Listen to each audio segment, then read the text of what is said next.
do that. Yes.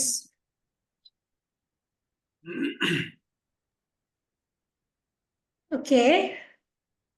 അപ്പം എല്ലാ sister Reji മാം പറഞ്ഞ പോലെ തന്നെ ഞാൻ എന്നെ ഇൻട്രൊഡ്യൂസ് ചെയ്യുന്നില്ല.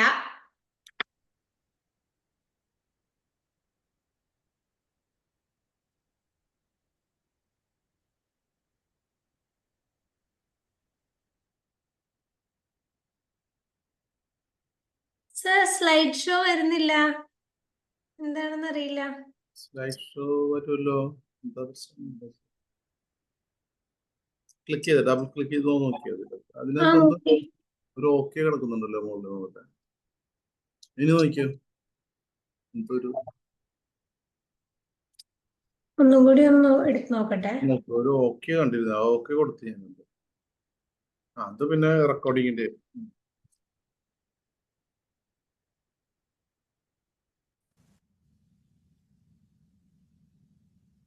വരുന്നുണ്ടല്ലോ, പവർ പോയിന്റ് വരുന്നുണ്ട്. ഉണ്ടല്ലോ, everything is there. Okay.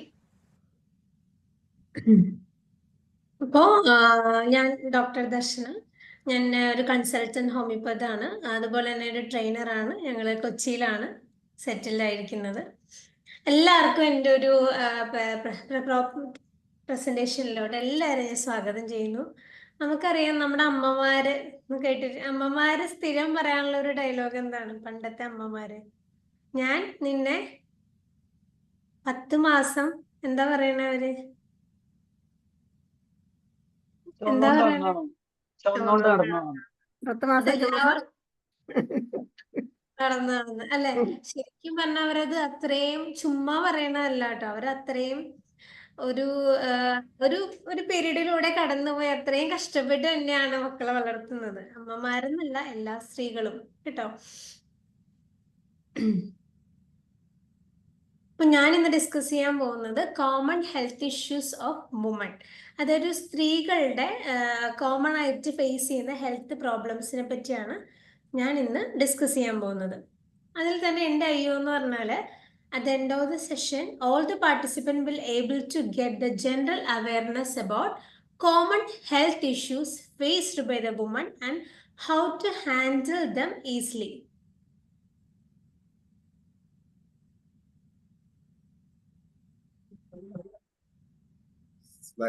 Slide show കൊടുക്കാട്ടോ വേണമെങ്കിൽ. അപ്പൊ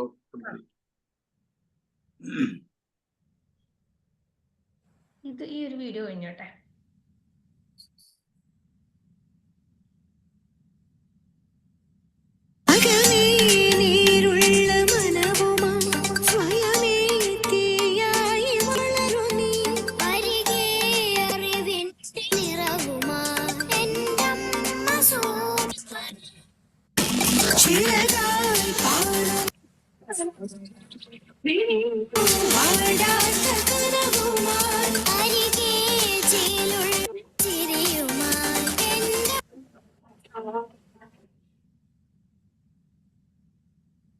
അപ്പൊ എൻ്റെ അയ്യോ എന്ന് പറഞ്ഞ ഇതാണ്.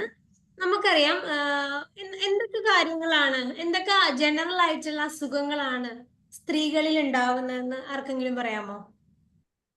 ജനറൽ ആയിട്ടുള്ള എന്തൊക്കെ അസുഖങ്ങളാണ് നമ്മളെ സ്ത്രീകളിൽ സാധാരണയായി കണ്ടുവരുന്നത്?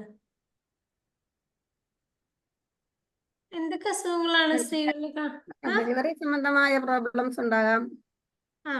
പിന്നെ അല്ലാണ്ട് നമ്മുടെ ഗർഭാശയത്തെ സംബന്ധിച്ച് സംബന്ധമായ പ്രോബ്ലംസ്, യൂട്രസ് സംബന്ധമായ പ്രോബ്ലംസ് ഉണ്ടാകാം. യൂട്രസ് സംബന്ധമായിട്ട് പ്രോബ്ലംസ് ഉണ്ടാവും. പിന്നെ വുമൻസിന് ഏറ്റവും കൂടുതലായിട്ട് കാണപ്പെടുന്ന ഒരു ക്യാൻസർ എന്താണത്? ബ്രസ്റ്റ്. ബ്രസ്റ്റ് ക്യാൻസർ ഉണ്ടാവാം. പിന്നെ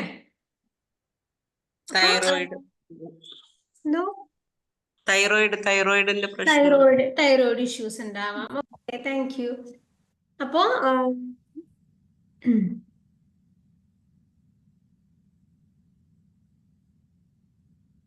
PCOD അഥവാ പോളിസിസ്റ്റിക് ഒവേറിയൻ ഡിസീസ്, അതുപോലെ തന്നെ ശ്രീകുമാരി മാം പറഞ്ഞതുപോലെ തന്നെ ബ്രസ്റ്റ് ക്യാൻസർ, പിന്നെ യൂട്രൈൻ ഫൈബ്രോയിഡ്സ് അഥവാ ഗർഭാശയ മുഴകൾ ഉണ്ടാവാം. പിന്നെ ഒരു കാര്യം എന്ന് വെച്ചിട്ടുണ്ടെങ്കിൽ എല്ലാവരും ശ്രദ്ധിക്കാത്തൊരു കാര്യമാണ് ആർത്തവ വിരാമ ലക്ഷണങ്ങൾ. അത് കേട്ടിട്ടുണ്ടോ? ഉണ്ട് ഉണ്ട് ഉണ്ട്. ഉണ്ട്. പോസ്റ്റ് മെനോപോസൽ സിൻഡ്രോം ഒരുപാട് പേര് നെഗ്ലക്ട് ചെയ്യുന്ന ഒരു കാര്യമാണ്, പക്ഷെ അത്രയും ഇമ്പോർട്ടന്റ് ആയിട്ടുള്ള അറിഞ്ഞിരിക്കേണ്ട ഒരു കാര്യമാണത്. പിന്നെ ഉള്ളത് സെർവൈക്കൽ ക്യാൻസർ, എൻഡോമെട്രിയോസിസ്, അങ്ങനെ ഇതൊന്നും അല്ല, ഇനിയും അധികം ഉണ്ട്. ഞാൻ ഒരു വളരെ 4 പോയിന്റ് മാത്രമേ ഇതിൽ ഡിസ്കസ് ചെയ്യുന്നുള്ളൂ. അപ്പോൾ ഇതാണ് നമ്മുടെ നോർമൽ യൂട്രസ് അഥവാ ഗർഭാശയത്തിന്റെ ഒരു സ്ട്രക്ചർ. ഇത് കാണുന്നുണ്ടോ? ഇത് കണ്ടോ? ഈ ഗർഭാശയം സ്ഥിതി ചെയ്യുന്നത് നമ്മുടെ ഈ പൊക്കിളിന് കുറച്ചുകൂടി താഴെയായിട്ടും യോനി ഭാഗത്തിന് കുറച്ച് മുകളിലായിട്ടുമാണ് ഇത് സ്ഥിതി ചെയ്യുന്നത്. കണ്ടോ? ഇതാണ് നോർമൽ ആയിട്ടുള്ള ഒരു ഗർഭാശയത്തിന്റെ ഒരു ഷേപ്പാണിത്. കേട്ടോ? കണ്ടോ? ഇതാണ് വജൈന അഥവാ യോനി ഭാഗമാണ് ഈ ഒരു ഭാഗമായിട്ട് വരും. പിന്നെ ഇതാണ് യൂട്രസ്. യൂട്രസിന് 3 ലെയർ ഉണ്ട്, 3 പാളികളായിട്ട് ഉണ്ട് യൂട്രസിന്. അതുപോലെ തന്നെ ഈ വൈറ്റ് കളറിൽ കാണുന്ന ഒരു സ്ട്രക്ചർ ഇല്ലേ, കാണുന്നുണ്ടോ? വൈറ്റ്. ഈ നമ്മള് ഓവറി അഥവാ അണ്ഡാശയം എന്ന് പറയുന്നത്, അത് അണ്ഡം ഉൽപ്പാദിപ്പിക്കുന്ന ഒരു ഭാഗമാണ് അണ്ഡാശയം എന്ന് പറയുന്നത്. ഇതൊരു നോർമൽ യൂട്രസിന്റെ ഭാഗമാണ് ഇത്. ഈ പിക്ചർ ക്ലിയർ ആണോ? ക്ലിയർ ആണോ? ഓക്കെ. കാരണം ഇനി ഈ പിക്ചർ ക്ലിയർ ആയാലേ ഇതിൽ പറയുന്നത് എന്താണെന്ന് നമുക്ക് മനസ്സിലാക്കാൻ പറ്റുള്ളൂ. അതുകൊണ്ടാണ് ഈ പിക്ചർ ആദ്യം ഇട്ടത്. ഓക്കെ. അപ്പൊ ഈ വൈറ്റ് കളറിലെ പാർട്ടിന് എന്താണ് നമ്മൾ പറയുന്നത്? അണ്ഡാശയം. അണ്ഡാശയം അഥവാ ഓവറി. അപ്പൊ നമ്മൾ ഡിസ്കസ് ചെയ്യാൻ പോകുന്നത് ഈ ഓവറിയില് പൊതുവെ കാണപ്പെടുന്ന ഒരു അസുഖമാണ്, അതാണ് PCOD. PCODയുടെ ഫുൾ ഫോം എന്ന് പറഞ്ഞാല് പോളിസിസ്റ്റിക് ഓവേറിയൻ ഡിസീസ് എന്നാ പറയുന്നത്. പോളി എന്ന് പറഞ്ഞാൽ ഒന്നിലധികം, സിസ്റ്റ് എന്ന് പറഞ്ഞാൽ കുമിളകൾ പോലത്തെ ഓരോ സാധനങ്ങൾ എവിടെ ഉണ്ടാകും? ഈ ആ വെള്ള കളറിൽ കണ്ട ആ ഓവറിൽ കുറെ കുമിളകൾ പോലെ ഉണ്ടാവുന്ന ഒരു അസുഖമാണ് PCOD. PCOD ഒരു 22% സ്ത്രീകളിൽ, അതായത് ഒരു 20+ അല്ലെങ്കിൽ 17+ കഴിഞ്ഞിട്ടുള്ള സ്ത്രീകളിൽ ഒരുപാട് കാണപ്പെടുന്ന ഒരു അസുഖമാണ് PCOD എന്ന് പറഞ്ഞാല്. കണ്ടോ? ഈ പിക്ചർ കണ്ടോ? ഈ അണ്ഡാശയത്തിൽ കുമിളകൾ പോലെ കാണുന്ന കണ്ടോ? മുത്തുമണികൾ പോലെ. അതായത് ഈ അണ്ഡാശയത്തിൽ നിന്നാണ് അണ്ഡം ഉണ്ടാവുന്നത്. മെച്ചുവേർഡ് ആയിട്ടുള്ള അണ്ഡമാണ് ഉണ്ടാവുന്നത്. എന്തിനു വേണ്ടിയിട്ട്? ആർത്തവത്തിന് വേണ്ടിയിട്ടും കുട്ടികൾ ഉണ്ടാവാനും ഒക്കെ ഉണ്ടാവുന്ന മെച്ചുവേർഡ് ആയിട്ടുള്ള അണ്ഡാണ്. പക്ഷെ ചില കാരണങ്ങൾ കൊണ്ട് അല്ലെങ്കിൽ ഹോർമോൺ ഇംബാലൻസ് കൊണ്ട് ഈ അണ്ഡാശയത്തില് ഇമ്മച്ചുവർ ആയിട്ടുള്ള അണ്ഡങ്ങൾ അധികം ഉണ്ടാകുന്നു. ആ ഒരു കണ്ടീഷനാണ് PCOD എന്ന് പറഞ്ഞിട്ടുണ്ടെങ്കിൽ. കണ്ടോ? Polycystic ovary. ക്ലിയർ ആണോ? ഇനി ഇത് ഉണ്ടാവാനുള്ള കാരണം എന്തൊക്കെയായിരിക്കും? ഇപ്പൊ സ്ത്രീകളിൽ പൊതുവെ ഉണ്ടാവാനുള്ള കാരണങ്ങൾ എന്തൊക്കെയായിരിക്കും ഒന്ന് പറയാവോ? അറിയാവുന്ന കോമൺ ആയിട്ടുള്ള എന്ത് കാര്യം കൊണ്ടിട്ടായിരിക്കും ഇത് ഉണ്ടാവുന്നത്? ഇപ്പോഴത്തെ കോസസ് എന്തൊക്കെയായിരിക്കും ഇത് ഉണ്ടാവാനുള്ള കാരണങ്ങള്? എക്സർസൈസിന്റെ കുറവാണോ? Thank you ma'am. എക്സസൈസിന്റെ കുറവാണ്. ഒരു വെച്ചാൽ നമുക്ക് അതുപോലെ ലൈഫ് സ്റ്റൈല്, നമ്മുടെ ജീവിതശൈലി. പണ്ടൊക്കെ നമ്മൾ എല്ലാ പണികളും ചെയ്യുമായിരുന്നു, ഇപ്പൊ എല്ലാം മെഷീൻ വർക്കാണ് അല്ലേ? അലക്കണത്, അരയ്ക്കണത്, പിന്നെ തൂക്കണത്, അങ്ങനെ എല്ലാം മെഷീൻ വർക്കാണ്. അത് മാത്രല്ല ഫുഡ് സ്റ്റൈല്. എന്തൊക്കെ ഫുഡാണ് ഇപ്പൊ കഴിക്കുന്നത് എല്ലാവരും? ഫാസ്റ്റ് ഫുഡ് അല്ലേ ഇപ്പൊ? ഫാസ്റ്റ് ഫുഡാണ്, ജങ്ക് ഫുഡ്, ഫാസ്റ്റ് ഫുഡ്. നല്ല ഒരു ആഹാരവും കഴിക്കും. നല്ല ആഹാരം കഴിക്കുന്നത് ഇപ്പൊ പറയുന്ന ഒരു മോഡേൺ പേരെന്താണ്? ഡയറ്റ്. നല്ല സാധനങ്ങള് കഴിക്കുമ്പോ നമ്മൾ പറയണ പേരാണ് ഡയറ്റ്. എന്തുകൊണ്ടാണ് ആൾക്കാർ അങ്ങനെ പറയുന്നത്? അപ്പൊ ഞാൻ ഡയറ്റില്ല, അപ്പൊ ഞാൻ വെജിറ്റബിൾസും അല്ലെങ്കിൽ ഷുഗർ ഒന്നും കഴിക്കില്ല. അങ്ങനെ ഒരു സാഹചര്യത്തിലോട്ട് നമ്മൾ എത്തിപ്പെട്ടു ഇപ്പോ, അല്ലെ? പിന്നെ ലാക്ക് ഓഫ് എക്സസൈസ്. മാം പറഞ്ഞതുപോലെ ലാക്ക് ഓഫ് എക്സസൈസ് ഒരു വലിയൊരു കാരണമാണ്. പണ്ട് വീടുകളിൽ മുറ്റം ഉണ്ടായിരുന്നു, ഇല്ലേ?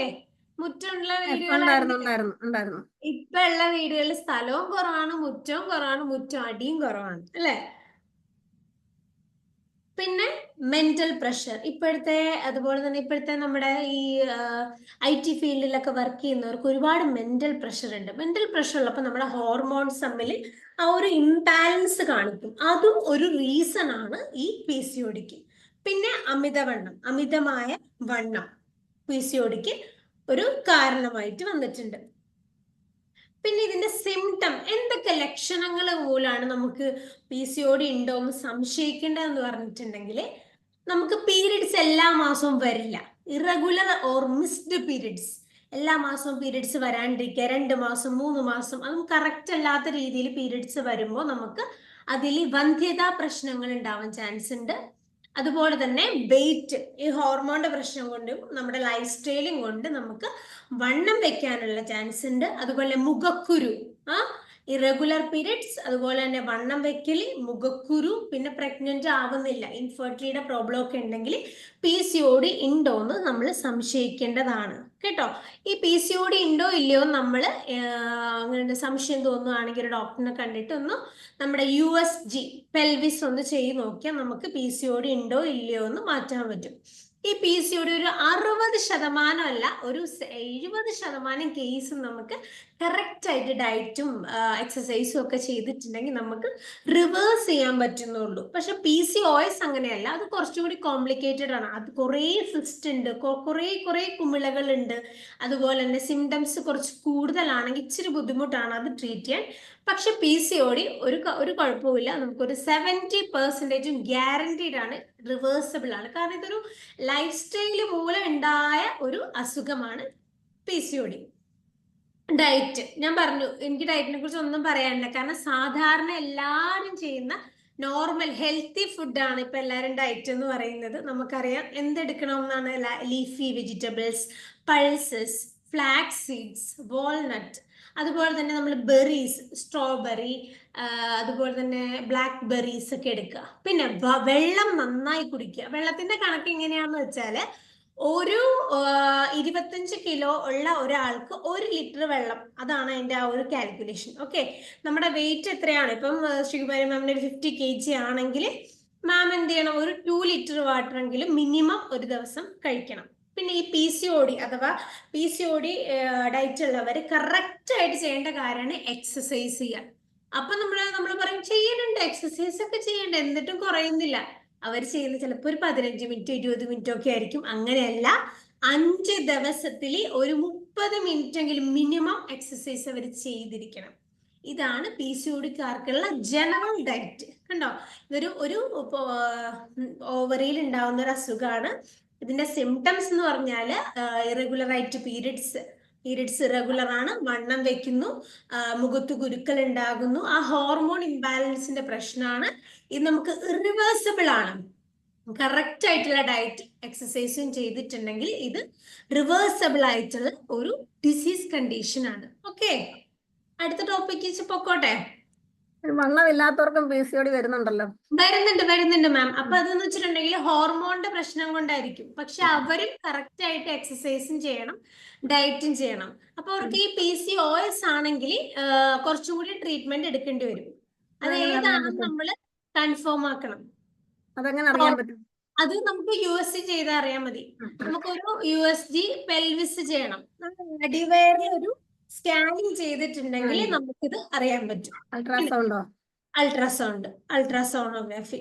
പിന്നെ അവോയ്ഡ് ചെയ്യേണ്ട ഫുഡ്, നോർമൽ ഡയറ്റിൽ നമ്മൾ അവോയ്ഡ് ചെയ്യേണ്ട പോലെ refined food, sugar, fried items, chocolates, അങ്ങനെയൊക്കെയാണ് അവോയ്ഡ് ചെയ്യേണ്ടത്. അടുത്ത ടോപ്പിക്കാണ് യൂട്രൈൻ ഫൈബ്രോയിഡ്സ് അല്ലെങ്കിൽ ഗർഭാശയ മുഴ. എന്താണ് ഗർഭാശയ മുഴ? ജനറൽ ആയിട്ട് എന്തെങ്കിലും യൂട്രസിനകത്തുണ്ടാകുന്ന മുഴ, ഒരു തടിപ്പ്, അത് തന്നെ. അപ്പൊ അതിനെയാണ് നമ്മള് ഗർഭാശയത്തിലെ മുഴ, ശ്രീമാരി മാം പറഞ്ഞ പോലെ യൂട്രസിൽ ഉണ്ടാവുന്ന ഒരു തടിപ്പ്. എന്തോ ട്യൂമർ ഇൻ ദ യൂട്രസ്. ഇത് ഏറ്റവും കൂടുതൽ കാണപ്പെടുന്ന ഒരു പ്രായം എന്ന് പറഞ്ഞാല് ആർത്തവം തുടങ്ങി ആർത്തവ വിരാമം ആ ഒരു സമയത്തിലുള്ള ആൾക്കാർക്കാണ് ഇത് ഏറ്റവും കൂടുതലായിട്ട് കണ്ടുവരുന്നത്. കാരണം എന്ന് പറഞ്ഞാൽ അവർക്ക് ഹോർമോൺസിന്റെ ആ ഒരു ഫ്ലക്ച്വേഷൻ കാണിക്കുന്ന സമയമാണിത്, കൂടിയും കുറഞ്ഞ. അതുപോലെ തന്നെ ഇത് നമ്മൾ റീപ്രൊഡക്റ്റീവ് ഏജ് ഗ്രൂപ്പിലാണ് യൂട്രൈൻ ഫൈബ്രോയിഡ്സ് അല്ലെങ്കിൽ ഗർഭാശയ മുഴ ഏറ്റവും കൂടുതൽ കാണപ്പെടുന്നത്. പക്ഷെ ഒരു കാര്യം എന്ന് പറഞ്ഞാൽ ഒരു 90% ഇത് ക്യാൻസർ ആയിട്ടുള്ളതല്ല, തടിപ്പ് മാത്രമായിരിക്കും. അപ്പൊ നമുക്ക് എല്ലാ കേസിലും സർജറിയുടെ ആവശ്യകതയും ഇല്ല, നോക്കിയിട്ട് മാത്രം നമ്മൾ സർജറി ചെയ്താൽ മതി. ഇത് മെൻസ്ട്രേറ്റിംഗ് ഫേസ് അഥവാ റീപ്രൊഡക്റ്റീവ് ഏജിലാണ് കാണപ്പെടുന്നത്. 99% വലിയ പ്രശ്നക്കാരല്ലാത്ത ഒരു ട്യൂമർ അല്ലെങ്കിൽ ഒരു തടിപ്പാണ് നമുക്ക് യൂട്രസിൽ കാണുന്നത്. പിന്നെ 35% സ്ത്രീകളിൽ ഇപ്പൊ ഇത് കോമൺ ആയിട്ട് വരുന്നുണ്ട്. ഇതിന്റെ റീസൺ എന്ന് പറഞ്ഞിട്ടുണ്ടെങ്കിൽ ശരിക്കും നമുക്ക് ഈ ഫൈബ്രോയിഡ്സിനൊക്കെ കറക്റ്റ് റീസൺ പറയാൻ സാധിക്കുന്നതല്ല. പക്ഷെ എങ്കിലും നമ്മൾ പറയുന്നത് ഒരു 12 വയസ്സൊക്കെ ആകുമ്പോൾ പീരിയഡ്സ് ആയി, ഒരു 50-55 ആയിട്ടും നിന്നില്ല, ആ സമയത്ത് ആ ഹോർമോണിന്റെ അളവ് ഇച്ചിരി കൂടുതലായിരിക്കും. അപ്പൊ അതൊക്കെ ഒരു റീസൺ ആവാം, അല്ലെങ്കിൽ പ്രോപ്പർ ആയിട്ടുള്ള ഫുഡ് സ്റ്റൈലും എന്നൊക്കെയാണ് പറയുന്നതെങ്കിൽ നമുക്ക് ഒരുപാട് തിയറികൾ ഇതിന്റെ ഇടയിൽ വന്നിട്ടുണ്ടെങ്കിൽ നമുക്ക് കറക്റ്റ് ആയിട്ട് ഇന്നതാണ് കാരണം എന്ന് നമുക്ക് ഇതുവരെ കണ്ടെത്താൻ സാധിച്ചിട്ടില്ല. ഇത് നോർമൽ യൂട്രസിന്റെ ഷേപ്പാണ്. ഒന്നും കൂടി ഒന്ന് നോക്കിക്കോ. 3 പാളികളുണ്ട്. പേശികളിലൊക്കെയാണ് ഇത്, യൂട്രസിന്റെ അഥവാ ഗർഭാശയ പേശികളിലാണ് ഈ തടിപ്പ് കാണപ്പെടുന്നത് കേട്ടോ. ഇതാണ് നോർമൽ യൂട്രസിന്റെ ഷേപ്പ്. ഇനി നമുക്ക് ഫൈബ്രോയിഡ് ഉള്ള യൂട്രസ് എങ്ങനെ ഇരിക്കുമെന്ന് നോക്കാം. കണ്ടോ, യൂട്രസിന്റെ പല ലെയറിലായിട്ട് ഇങ്ങനെ തടിപ്പുകൾ കാണപ്പെടുന്നു. ചിലപ്പോ അകത്താവാം, പുറത്താവാം, ഉള്ളിലാകാം.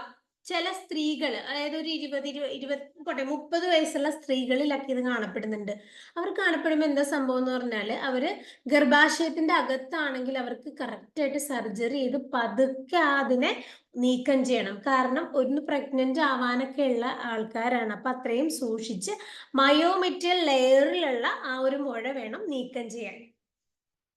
പിന്നെ ഇതിന്റെ ലക്ഷണങ്ങൾ എന്ന് പറഞ്ഞിട്ടുണ്ടെങ്കിൽ ബ്ലീഡിങ് എന്ന് വെച്ചാൽ പീരിയഡ്സ് നിൽക്കാറായിട്ടുള്ളവർക്കാണെങ്കിലും അല്ലാത്തവർക്കാണെങ്കിലും ഭയങ്കരമായിട്ടുള്ള ബ്ലീഡിങ് ഉണ്ടാവുക, ഭയങ്കര പെയിൻഫുൾ ആവുക.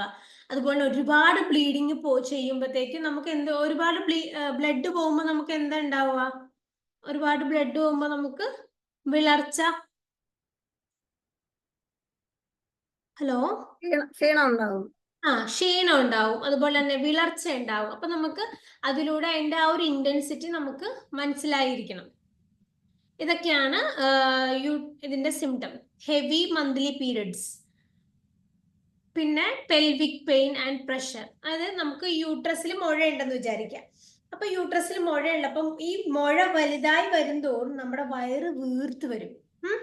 അപ്പൊ നമ്മൾ ഓർക്കും, ഇതെന്താണ് വയറിൽ കട്ടിയുണ്ടല്ലോ ഡോക്ടറെ, അല്ലെങ്കിൽ വയറ് വീർത്ത് വരുന്നുണ്ടല്ലോ എന്ന് പറയുമ്പോൾ നമ്മൾ അവരെ കറക്റ്റ് ആയിട്ട് എക്സാമിൻ ചെയ്ത് നോക്കണം. ഒരു 3.5 മാസം ഒക്കെ ഉള്ള ഒരു പ്രഗ്നന്റ് ആയ ലേഡീസിന്റെ യൂട്രസ് മുഴ വരെ ആണെങ്കിൽ പോലും നമുക്ക് 3.5 മാസത്തിന് അപ്പുറത്താണെങ്കിൽ നമുക്ക് സർജറി ചെയ്തേ സാധിക്കുള്ളൂ. പിന്നെ ഈ യൂട്രസിന്റെ തൊട്ട് താഴെയാണ് നമുക്ക് മൂത്രസഞ്ചി ഇരിക്കുന്നത്. ഓക്കെ, അപ്പൊ യൂട്രസിൽ മുഴയുടെ വെയിറ്റ് വരുമ്പോ ഈ മൂത്രസഞ്ചിനെ ഇങ്ങനെ ഒന്ന് താത്തും. അപ്പൊ നമുക്ക് ഇടയ്ക്കിടയ്ക്ക് മൂത്രം ഒഴിക്കണം തോന്നും. അതുപോലെ തന്നെയല്ലേ പ്രഗ്നന്റ് ആയിട്ടുള്ള ആൾക്കാർ പറയാൻ കേട്ടിട്ടുണ്ടോ, ഇടയ്ക്കിടയ്ക്ക് മൂത്രം ഒഴിക്കണം എന്നത്? അതെന്തുകൊണ്ടാന്ന് പറഞ്ഞാൽ ഇതേ കാര്യം തന്നെയാണ്. ആ കുഞ്ഞിന്റെ വെയിറ്റ് വരുന്നത് കൊണ്ട് നമുക്ക് ഇടയ്ക്കിടയ്ക്ക് ടോയ്ലറ്റിൽ പോകണമെന്ന് തോന്നും. അതുപോലെ തന്നെ ബാക്കി സിംറ്റംസ് ആണ് അനീമിയ, ഇൻഫെർട്ടിലിറ്റി അഥവാ വന്ധ്യത. ഇതൊക്കെ ഇതിനൊരു കാരണമാണ്. പിന്നെ എപ്പോഴാണ് സർജറി ചെയ്യേണ്ടതെന്ന് പറഞ്ഞാല്, നമ്മുടെ ഈ യൂട്രസിലുള്ള ഈ തടിപ്പ് അല്ലെങ്കിൽ മുഴ നമുക്ക് പ്രശ്നമാണ്, അധികം ബ്ലീഡിങ് വന്നു, വിളർച്ച, അനീമിയ അങ്ങനെയുള്ള കാര്യങ്ങളുണ്ട്, അല്ലെങ്കിൽ ഇതിന്റെ സൈസ് പെട്ടെന്ന് അങ്ങോട്ട് വലുതായി വരികയാണ്. ഇപ്പൊ കഴിഞ്ഞ മാസം നോക്കി അതിന്റെ ഇരട്ടിയായി ഇപ്പോഴത്തെ മാസം, അങ്ങനെയുള്ള സിറ്റുവേഷൻസിലൊക്കെ നമുക്ക് സർജറി ചെയ്തേ പറ്റൂ. പല ടൈപ്പ് സർജറി ചെയ്യാം. ഇപ്പം ഓപ്പൺ സർജറി, മൊത്തത്തില് നമ്മുടെ അബ്ഡോമൻ തുറന്നിട്ട് സർജറി ചെയ്യാം. അതുപോലെ ലാപ്രോസ്കോപ്പി അല്ലെങ്കിൽ കീ ഹോൾ സർജറി ചെയ്ത് ആ മുഴേനെ മാത്രം അങ്ങോട്ട് എടുത്ത് മാറ്റിക്കളയാം.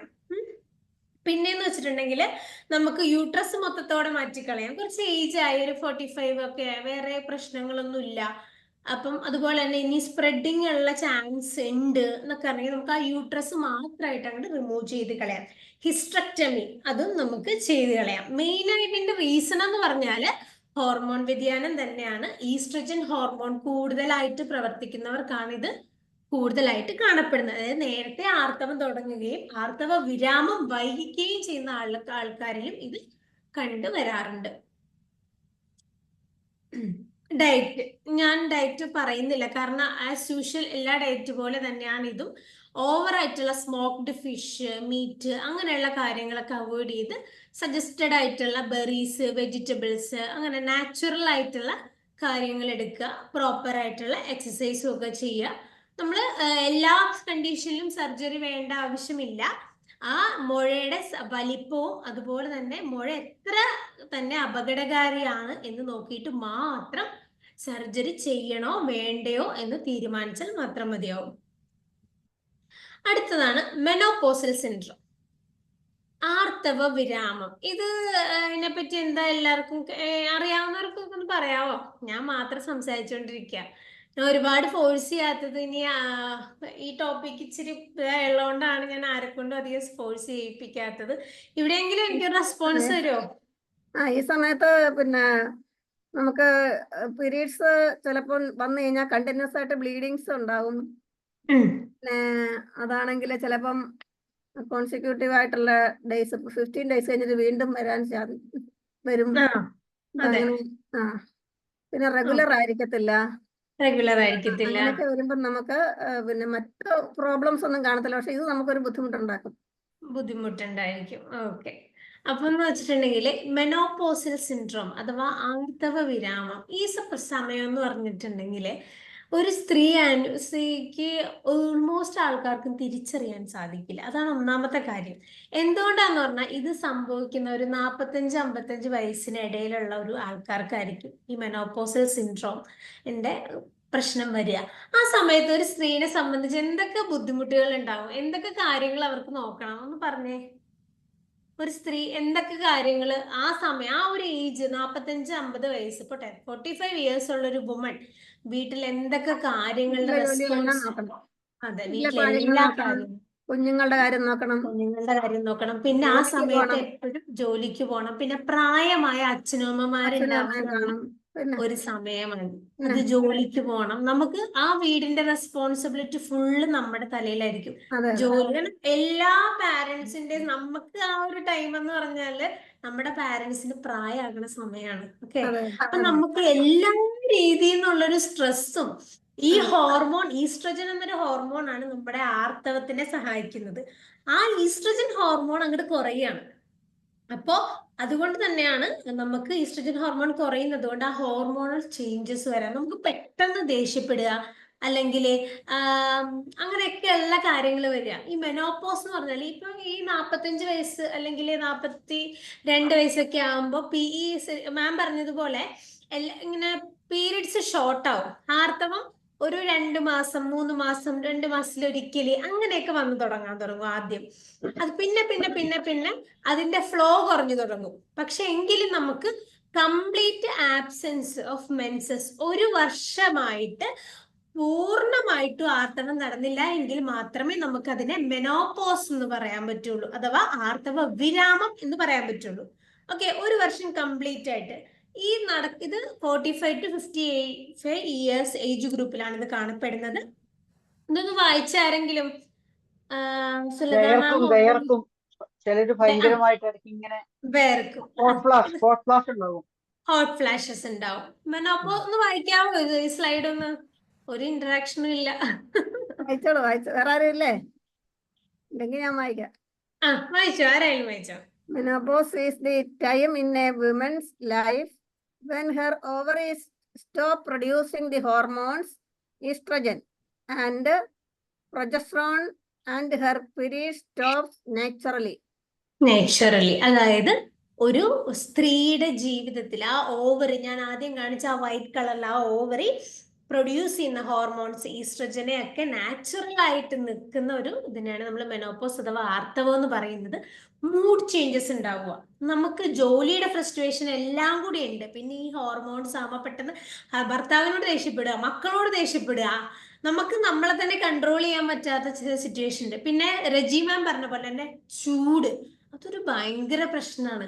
ഈ രാത്രിയൊക്കെ വെട്ടി വേർത്ത് എണീക്കുക, എല്ലാവർക്കും ഒരു കുഴപ്പമില്ല. നമ്മളിങ്ങനെ ഈ ഒരു സമയത്തുള്ള സ്ത്രീകൾ ഇങ്ങനെ വേർത്ത് കുളിക്കുക.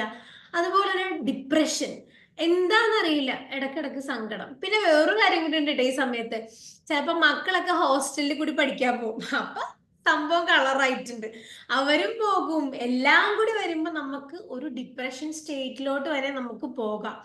പിന്നെ വജൈനൽ ഡ്രൈനെസ്, യോനി ഭാഗത്ത് ഡ്രൈ ആയിരിക്കും. അപ്പൊ എന്താ സംഭവിക്കാന്ന് പറഞ്ഞാൽ നമ്മുടെ പങ്കാളിയായിട്ട് നമുക്ക് ലൈംഗിക ബന്ധത്തിൽ ഏർപ്പെടാൻ സാധിക്കാതെ വരും. ഓൾറെഡി നമുക്ക് ഡിപ്രഷൻ ഉണ്ട്, ഇതും കൂടി ആവുമ്പോ നമ്മുടെ തെറ്റ് അതും അങ്ങനെയൊക്കെ നമുക്കൊരു ഡിപ്രഷൻ സ്റ്റേറ്റിലോട്ടാണ് നമ്മൾ നീങ്ങുന്നത്. പിന്നെ മാം പറഞ്ഞ പോലെ നൈറ്റ് സ്വെറ്റ്, ഈ ഈസ്ട്രജൻ എന്ന ഹോർമോൺ നമ്മുടെ ശരീരത്തിൽ നിൽക്കുന്നിടത്തോളം കാലം നമുക്കൊരു ബോണിനൊക്കെ സ്ട്രെങ്ത് തരും. പക്ഷെ ഈ ഹോർമോൺ കുറയുമ്പോൾ നമുക്ക് ബോണിലെ സ്ട്രെങ്ത് കുറയും, പെട്ടെന്ന് ഒടിവ് ഒക്കെ ഉണ്ടാവാനുള്ള ചാൻസ് ഉണ്ട്.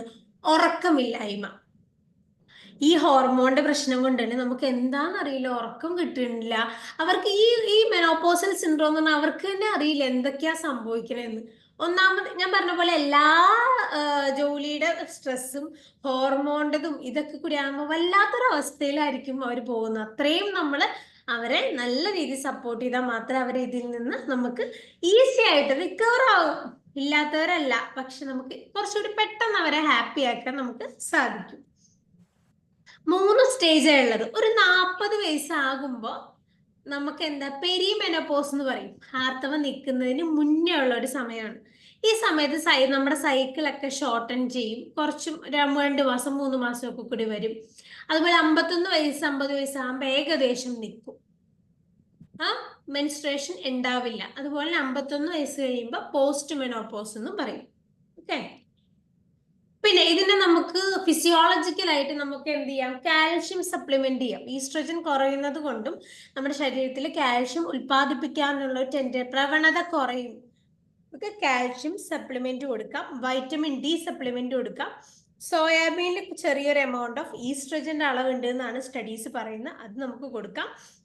സൈക്കോളജിക്കലായിട്ട് അവർക്ക് കൊടുക്കേണ്ടത് ഫാമിലി സപ്പോർട്ടാണ്. സാരമില്ല, അവരൊന്നും ദേഷ്യപ്പെട്ടാലും അവരോട് ദേഷ്യപ്പെടാതെ ചേർത്ത് നിർത്തുക അവരെ. സാരമില്ല, പോട്ടെ. അതുപോലെ തന്നെ അവരുടെ ഇതൊക്കെ മാറാൻ വേണ്ടിയിട്ട് അവർക്ക് ഒരു എക്സസൈസ് കൊടുക്കുക, അല്ലെങ്കിൽ യോഗയോ മെഡിറ്റേഷനോ എന്തെങ്കിലും ചെയ്ത് അവരുടെ ശ്രദ്ധ അത് കുറച്ചുകൂടി പീസ്ഫുൾ ആയിട്ടുള്ള അറ്റ്മോസ്ഫിയർ അവർക്ക് ഈ സമയത്ത് കൊടുക്കാൻ മാക്സിമം നമ്മൾ ശ്രമിക്കുക. എന്തോ ഈസ്ട്രജൻ കൂട്ടാനായിട്ട് നമുക്ക് എന്തെങ്കിലും കഴിച്ചാൽ അത് കൂടും? അത് മാം അത് പറയുന്നുണ്ട്. ഈസ്ട്രജൻ സപ്ലിമെന്റ് തെറാപ്പികൾ കൊടുക്കുന്ന ഗൈനക്കോളജിസ്റ്റ് ഉണ്ട് എന്ന് ഞാൻ കേട്ടിട്ടുണ്ട്. പക്ഷെ ഞാൻ കേട്ടിട്ടുള്ള വേറൊരു കാര്യമാണ്, അങ്ങനെ സപ്ലിമെന്റ് എടുക്കുന്നതും നമുക്ക് അത്ര നല്ലതല്ല എന്നാണ് കേൾക്കുന്നത്. അല്ലല്ല, നമ്മുടെ അല്ലാത്ത ഭക്ഷണ സാധനങ്ങള്, ഭക്ഷണ സാധനങ്ങൾ ഈ സോയാബീനിൽ ചെറിയൊരു എമൗണ്ട് ഓഫ് ഈസ്ട്രജൻ ഉണ്ട് എന്നാ പറയുന്നത്. പിന്നെ ഈ സപ്ലിമെന്റ്സ് എടുത്താൽ നമുക്ക് പെട്ടെന്ന് അതിൽ നിന്ന് റിക്കവർ ആയി എടുക്കാം. പക്ഷെ ഗൈനക്കോളജിസ്റ്റ് ഈസ്ട്രജൻ സപ്ലിമെന്റും ഭയങ്കരമായിട്ട് ഡിപ്രഷനും ഉള്ള ഒട്ടും റിക്കവർ ആവാൻ പറ്റാത്തവർക്ക് ഈസ്ട്രജൻ സപ്ലിമെന്റ് ഹോമിയോ മെഡിസിൻ ഉണ്ടോ? ഹോമിയോ മെഡിസിൻ ഉണ്ട് ഞങ്ങൾക്ക് എന്ന് പറഞ്ഞാൽ. ഞാൻ പറഞ്ഞിട്ടില്ലേ, ഇൻഡിവിജ്വൽ തെറാപ്പിയാണ്. ഇപ്പൊ ശ്രീകുമാരി മാമിന്റെ ഒരു ക്യാരക്ടർ അല്ല സിസ്റ്റർ രജി മാമിനുള്ളത്. അപ്പൊ അങ്ങനെയാണ് ഞങ്ങൾ ഹോമിയോ മെഡിസിൻസാ പൊതുവെ കൊടുക്കുന്നത്. പക്ഷെ ഞാൻ മൊത്തത്തിൽ ജനറൽ ആയിട്ട് ഞാൻ പറഞ്ഞതാണ്. ഞാനത് എടുക്കുന്നുണ്ടായിരുന്നു, ഹോമിയോ തന്നെയാണ് എടുത്തോണ്ടിരുന്നത്, കഴിച്ചുകൊണ്ടിരിക്കണേ. ഓക്കെ, നെക്സ്റ്റ് ബ്രസ്റ്റ് ക്യാൻസർ അഥവാ സ്തനാർബുദം.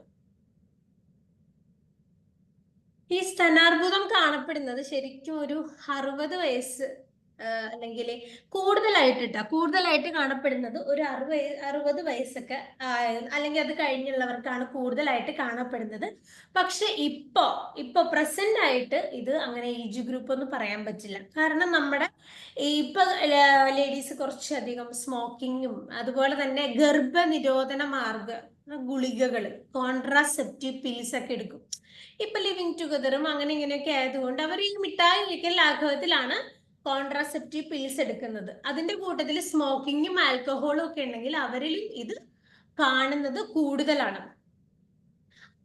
അതുപോലെ തന്നെ നമ്മുടെ ഫാമിലി ഹിസ്റ്ററിയിൽ തൈറോയിഡ് അല്ലെങ്കിൽ ക്യാൻസർ ഉള്ളവർക്കും ഇത് വരാൻ ചാൻസ് കൂടുതലാണ്.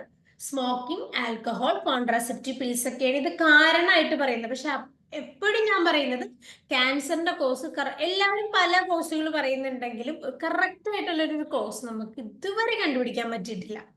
ഇതൊക്കെ നമുക്ക് ഒരു WHO പറയുന്ന ചാൻസസ് എന്നേ പറയാൻ പറ്റുള്ളൂ. ഒരിക്കലും ഇതാണെന്ന് നമുക്ക് ചൂണ്ടിക്കാണിച്ച് പറയാൻ സാധിക്കില്ല. ഇനി സിംറ്റംസ്, നമുക്ക് ബ്രസ്റ്റ് അല്ലെങ്കിൽ സ്തനാർബുദം ഉണ്ടോ ഇല്ലയോ എന്ന് അറിയുന്ന കുറച്ച് സിംറ്റംസ് ആണ് ഞാൻ പറയുന്നത്.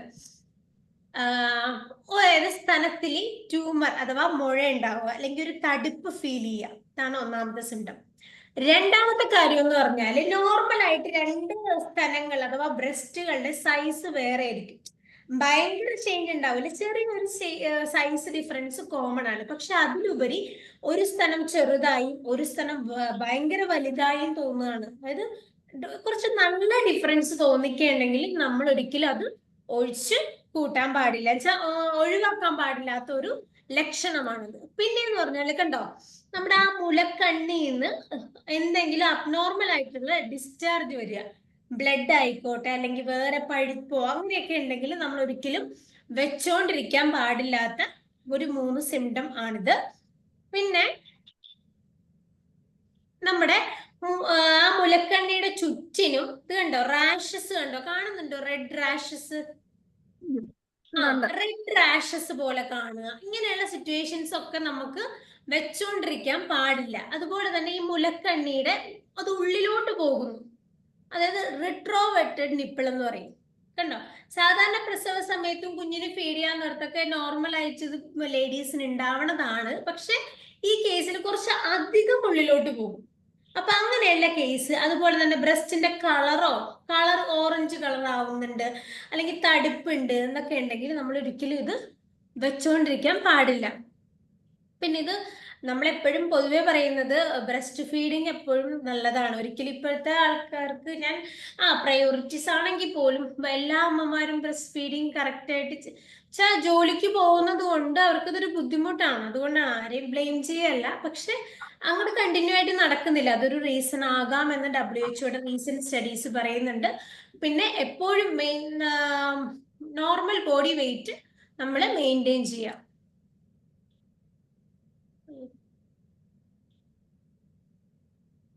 ഒരു minute.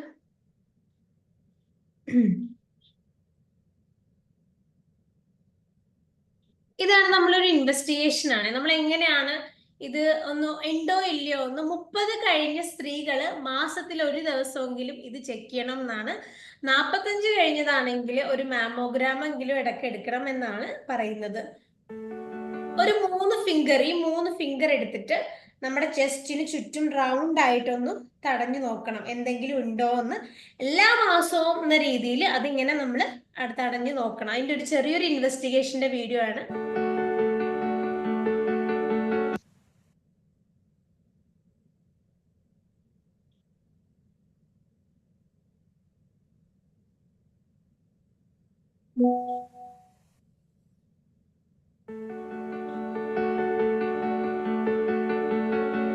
All women are at risk of getting breast cancer, and know that early detection can save lives. Empower yourself and the women you love with the gift of early detection. Here's how to do it. Here is how you can conduct breast self-examination, or BSE in short. If you're menstruating, do the BSE 7 to 10 days after the start of your menstruation.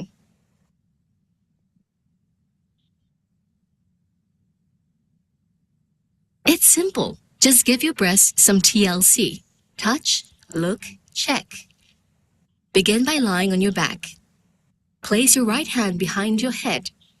With the pads of the middle index and ring fingers of your left hand, gently yet firmly press down using small motions to examine the entire right breast.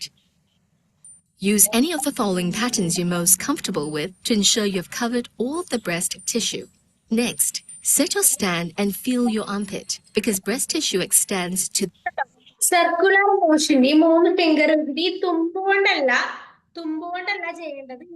ഈ ഒരു ഭാഗം, ഈ 3 ഭാഗം, ഈ ഇത്രയും ഭാഗത്തിൽ കൊണ്ടിട്ട് circular മോഷനിൽ ഉണ്ടോ ഇങ്ങനെ ഒരു ബ്രസ്റ്റ് നോക്കുക, അടുത്ത ബ്രസ്റ്റ് നോക്കുക. ഓക്കെ. പിന്നെ ഉള്ളത് നമ്മള് വെർട്ടിക്കൽ മോഷൻ ആണ്. that area. Gently squeeze the nipple, checking for discharge. പിന്നെ എന്തെങ്കിലും ഡിസ്ചാർജ് ഉണ്ടോ നോക്കുക. എന്തെങ്കിലും ഞാൻ കുറച്ചു മുന്നേ കാണിച്ചതുപോലെ എന്തെങ്കിലും പഴുപ്പോ എന്തെങ്കിലും കളർ വരുന്നുണ്ടോ. Repeat the process on the left breast. Now, stand in front of the mirror with your arms by your side. Look at your breasts directly and in the mirror. Look out for the signs of breast cancers, which include 1. A painless lump in the breast or armpit. 2. Rashes around the nipple. 3. Discharge from the nipple. 4. Changes in the skin over the breast or nipple. 5. Retraction or pulling in of the nipple. Also note the shape and the outline of each breast. Check to see if the nipple turns inward. Do the same with your arms raised above your head. If you find changes or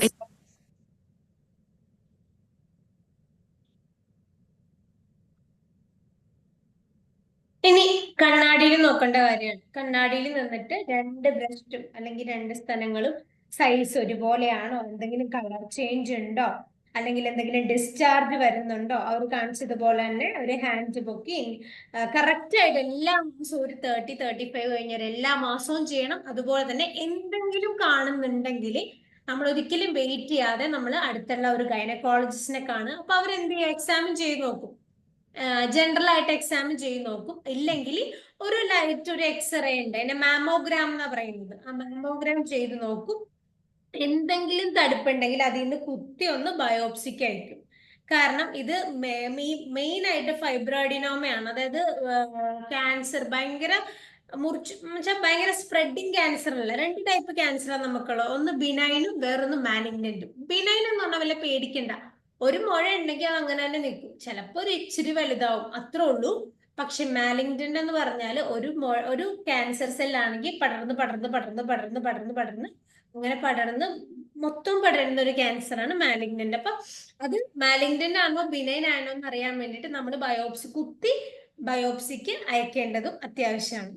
okay, എന്തെങ്കിലും questions ചോദിക്കാനുണ്ടോ? സമയം അതിക്രമിച്ചോ എന്ന് എനിക്കറിയില്ല. എന്തെങ്കിലും doubt ഉണ്ടോ? സമയം അതിക്രമിക്കുന്നില്ല, ആയിക്കൊണ്ടേയിരിക്കുന്നു. Okay, ഞാൻ അതുകൊണ്ട് വേറെ 2 കാര്യങ്ങൾ വിട്ടു, ഇനി ഒരുപാടായി പോയാലോ എന്ന് ഓർത്ത്. എന്തെങ്കിലും ക്വസ്റ്റ്യൻസ് ഉണ്ടോ അതിനെപ്പറ്റി? ഇല്ലെങ്കിൽ ഇത്രേ ഉള്ളൂ. Thank you.